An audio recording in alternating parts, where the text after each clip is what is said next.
The moment she called me dangerous, I knew she wanted to erase me. Not from a room, from people's minds. My name is Claire, and for most of my life, I learned how to stay calm while others created storms around me. I was never loud, never dramatic, never the kind of woman who needed attention to feel important. I built my life quietly, through discipline, sacrifice, and years of service I rarely spoke about. Some secrets are not lies. Some are responsibilities. My younger sister, Vanessa, never understood that. She believed silence meant weakness. If I didn't explain myself, she assumed I had something to hide. If I missed holidays because of work, she told relatives I thought I was better than everyone. If I disappeared for weeks, she would smirk and say, "Who knows what Claire really does?" People laughed. I learned not to react. Vanessa lived for image, designer clothes she couldn't afford, social circles built on gossip, smiles that changed depending on who entered the room.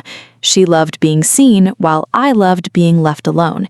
That difference became a war neither of us ever named. Then, one evening, she invited me to a charity gala hosted by her fiancé's family. "You should come," she said sweetly over the phone. "Maybe people will finally get to know you." Her kindness felt unnatural, but my mother begged me to go. "She's trying," Mom said. "Please don't make this harder." So I wore a simple black dress and arrived at the Grand Hotel ballroom. Crystal lights hung above polished floors. Music floated softly. Everyone looked expensive and carefully practiced. Vanessa greeted guests like she owned the building.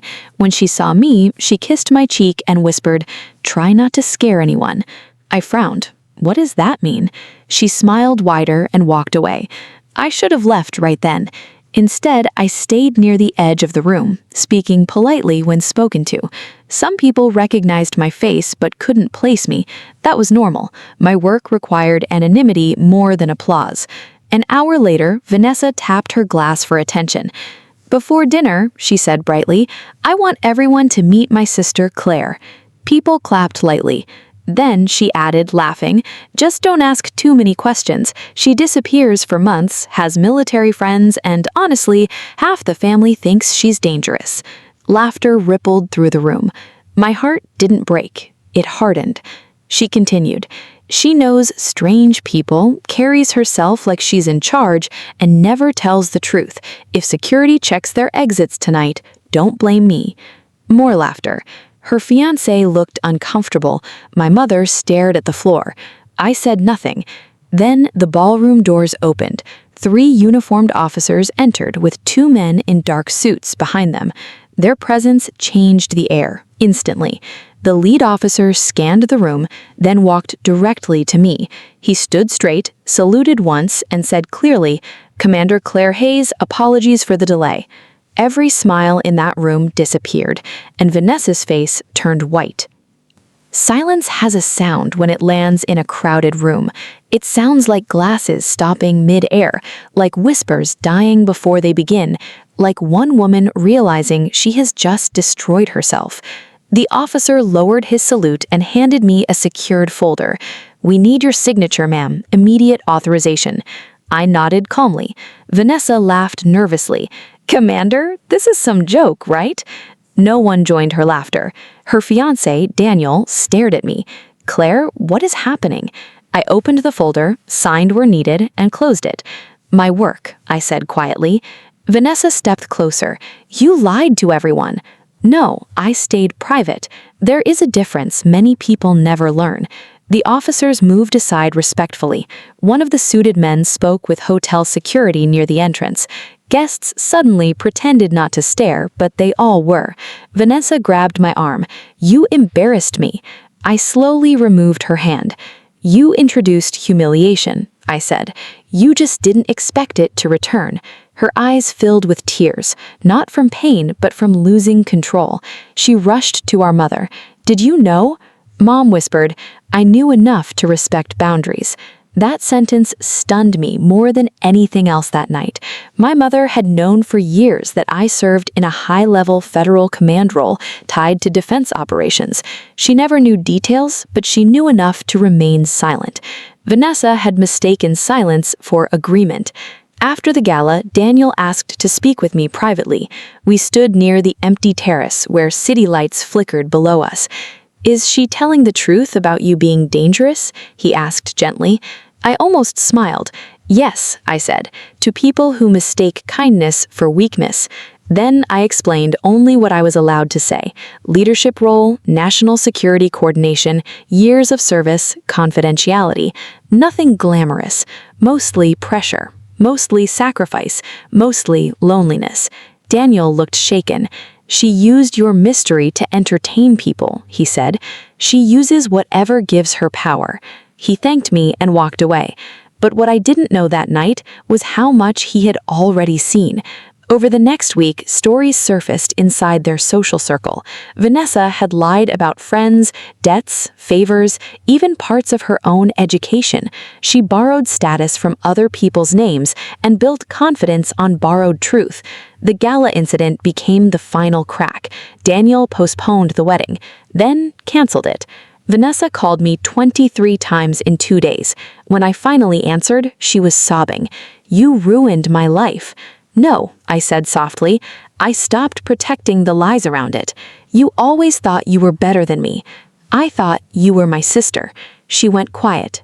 That silence carried years inside it. For the first time, I heard not anger, but emptiness. Still, pain does not erase accountability, and love does not require access. So, I hung up. Then I did what I should have done long ago. I chose distance. Months passed. The world kept moving, as it always does, after moments we think will end us. Vanessa moved out of the penthouse Daniel had paid for. Her invitations stopped coming. The people who loved her spotlight vanished with it. Without an audience, she had to meet herself. That can be the hardest punishment of all. I focused on work again. Early flights, quiet briefings, heavy decisions, long nights staring at maps and reports while the rest of the world slept unawares. But something inside me had changed. I was no longer carrying the burden of being misunderstood by someone committed to misunderstanding me. That weight was gone. One Sunday afternoon, my mother visited my apartment. She looked older, softer somehow. "She's struggling," Mom said. "I know. She wants to apologize." I poured tea and sat across from her. "Does she want forgiveness or comfort?" Mom didn't answer. That was answer enough. Weeks later, Vanessa sent me a handwritten letter. Not a text, not a performance, a letter. She admitted she envied me because I never needed the room to approve of me. She admitted she called me dangerous because confidence without permission frightened her. She admitted she confused attention with love for most of her life. I read every word slowly. Then I cried. Not because I hated her, because I remembered the little girl she once was before insecurity taught her to compete with everyone who loved her. I wrote back with one sentence: "I hope you heal, but I cannot heal for you." We have spoken only twice since then, both brief, both respectful. Some relationships do not return to what they were. Sometimes that is mercy. A year after the gala, I stood on a naval platform during a formal ceremony. Wind moved across the water. Flags rose against the sky. A junior officer approached nervously. "Commander Hayes, how do you stay calm when people underestimate you?" I looked at the horizon before answering. "You stop trying to correct every wrong opinion, and you let truth arrive on its own schedule." He nodded like he would remember that forever. I hope he does, because the loudest accusation is not always the strongest truth.